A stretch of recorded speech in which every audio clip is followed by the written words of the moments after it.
Ассалаумағалейкум, ағайын бауырлар, қалайсыздар? Қайырлы таң, сүйкімді жандар. Біз тұрып Жаркентте болдық. Енді біз Әулиеағаш деген Бекстан ауылына келдік, Нағашы апасының ауылына. Осы неге мына ассалаумағалейкум достар. Сіздерге қараңыздар. Қарасай неден өтіп баратыр. Неяқтың теректері басқаша терек екен, бізде аппақ болып жетті, бұларды қара екен. Кигіз терек дейді екен. Парктер бұл. Табиғат деген масқара екен. Киноларда болушы еді осындай жерлер, солай достар бізге. Бүгін кішкене ауа райы бұзылып тұр, соған қатты бөлмеде неге күн шығып күшті бар. Ал достар, Жаркент Әулиеағаш ауылына келдік. Ағаш көретін болыстар. Бұлақтың көп екен достар.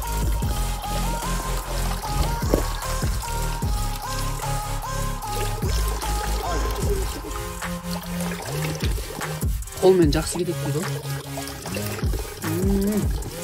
Бұлақ.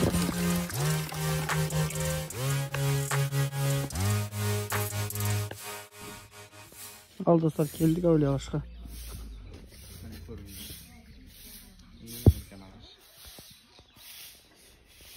Ең үлкен ағаш. Адамның 7 құшағы сияқты. Жан-жанында талдар осы талдан тараған екен.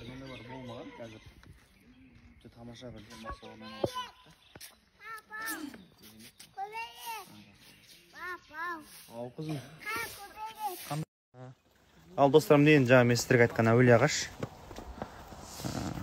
Жаркент қаласындағы бір туризмнің бірі осы Әулиеағаш дейді. Жалпы 7 ғасырлық тарихы бар. 7 адамның құшағы сиятын ең үлкен ағаштардың бірі әлемдегі. Мына қалған ағаштардың барлығы сол үлкен ағаштың тамырынан тараған.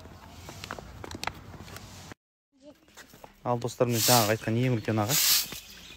Мына ағаш міне 7 құшақ сиятын ең үлкен ағаш. Ортасында тұр, дәл ортасында міне. Міне көріңіздер. Ең үлкен ағаш. Ең үлкен ағаш. Осындай ең үлкен ағаш. Бұрын енді маңдайлар болмаған, қазір тамаша бір демалыс орын айналып жүріпті. Керемет ма? Жан-жағы.